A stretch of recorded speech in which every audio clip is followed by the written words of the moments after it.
Assalamualaikum warahmatullahi wabarakatuh. Perkenalkan, saya Qurratu Ain Mufida dengan NPM 2352011010.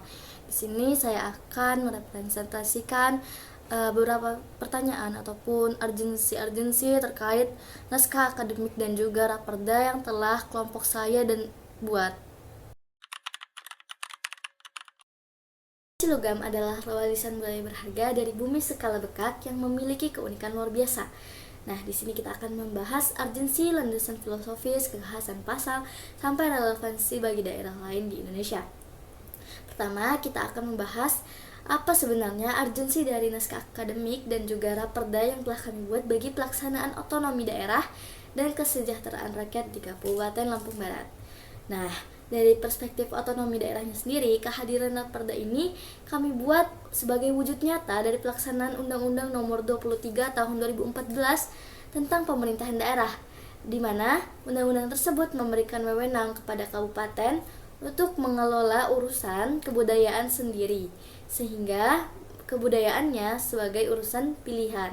Nah, pemerintah Kabupaten Lampung Barat kan berwenang sepenuhnya tuh untuk membuat kebijakan yang mendukung kemajuan budaya lokalnya agar tidak hilang di telan zaman.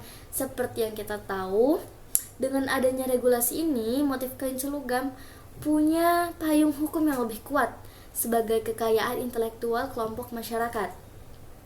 Nah, dari perspektif kesejahteraan rakyat, raperda ini sangat mendesak karena di tengah era globalisasi yang serba canggih saat ini, banyak ancaman nyata terhadap ekonomi kreatif lokal. Nah, dan dari data di lapangan, jumlah pengrajin aktif kain celugam mengalami penurunan drastis. Yang tadinya ada sekitar 150 pengrajin pada tahun 2019, sekarang hanya menjadi sekitar 85 pengrajin di tahun 2024. Rata-rata pendapatan mereka pun berada jauh di bawah standar upah minimum. Jadinya, tujuan pembentukan peraturan ini secara eksplisit adalah untuk meningkatkan kesejahteraan pengrajin kain celugam dan mengembangkan ekonomi kreatif berbasis budaya lokal. Nah, dengan mewajibkannya penggunaan kain celugam di pemerintahan ataupun di sekolah, permintaan akan kain celugam pun menurut kami akan semakin meningkat. Hal ini akan membuka lapangan pekerjaan baru bagi ibu rumah tangga, pemuda, serta menghidupkan kembali tempat kerajinan tangan di desa-desa. Selain itu, raperda ini juga memberikan perlindungan dari pihak luar yang ingin meniru atau mengklaim motif tanpa memberikan manfaat ekonomi bagi daerah asli yang membuatnya. Selanjutnya, raperda ini juga ditinjau dari 3 landasan utama, yaitu filosofi, sosiologis, dan yuridis. Kita melihat yang mana landasan ini diwujudkan dalam dokumen kita, yaitu yang pertama, tinjauan filosofis. Kain celugam bukan hanya pakaian biasa, melainkan simbol harga diri dan status sosial yang sangat dihormati oleh masyarakat setempat.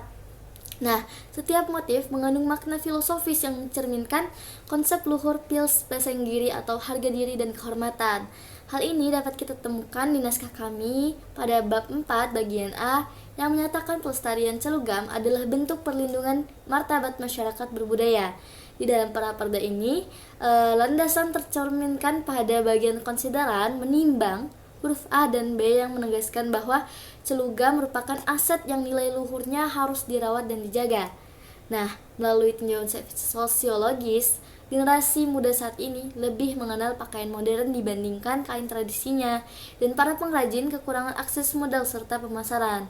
Kondisi sosial ini dibahas mendalam pada naskah akademik kami, yaitu pada bab 4 bagian B.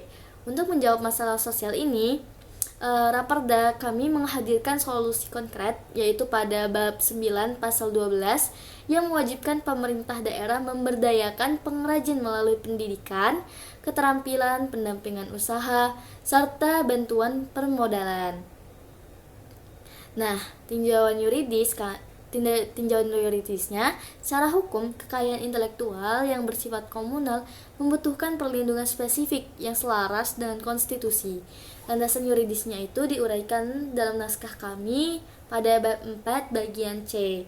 Dalam raperda, landasan ini dijabarkan di bagian mengingat yang mencantumkan berbagai undang-undang terkait. Seperti yang pertama, Undang-Undang Nomor 28 Tahun 2014 tentang Hak Cipta, Undang-Undang Nomor 20 Tahun 2016 tentang Merek dan Indikasi Geografis, lalu Undang-Undang Nomor 5 Tahun 2017 tentang Kemajuan Kebudayaan.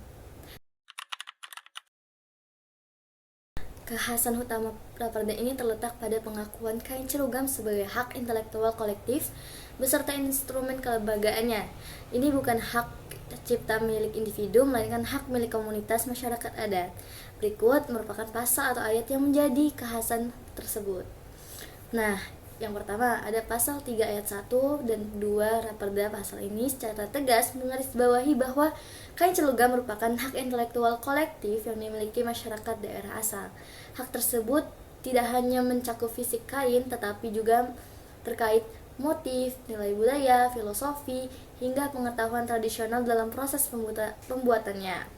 Selanjutnya yaitu ada pasal 5 Raperda. Karena hak ini bersifat kolektif, siapa yang berhak mengambil putusan? Raperda menjawabnya dengan mengamanatkan pembentukan lembaga perwakilan masyarakat.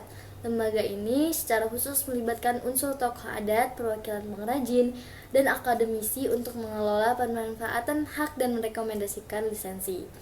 Selanjutnya yang ketiga pada pasal 9 dan pasal 10 Raperda, di mana ini adalah peraturan yang sangat berdampak pada ekonomi. Pasal ini menetapkan bahwa masyarakat berhak atas kompensasi finansial, royalti, atau pembagian keuntungan dari pemanfaatan motif celugam secara komersial oleh pihak luar. Nah, selanjutnya pada pasal 10 ayat 2 yang memastikan bahwa dana yang terkumpul akan dikembalikan secara langsung untuk membina pengrajin lokal dan program pelestarian budaya komunitas. Terakhir, daerah di Indonesia yang lainnya butuh peraturan daerah yang sama seperti ini. Karena yang pertama, adanya ancaman pencurian kekayaan intelektual tradisional, yang mana di era global skala, di era digital sekarang, motif tradisional sangat mudah difoto, digandakan, dan dijual oleh pihak yang tidak bertanggung jawab. Nah, dari sini ada resiko bahwa desain lokal dapat diklaim atau didaftarkan di lembaga internasional seperti WIPO oleh pihak asing, sehingga masyarakat asli justru dilarang menggunakan budayanya sendiri. Nah, daerah lain juga harus membuat perda serupa untuk membentengi kekayaan komunal mereka secara hukum.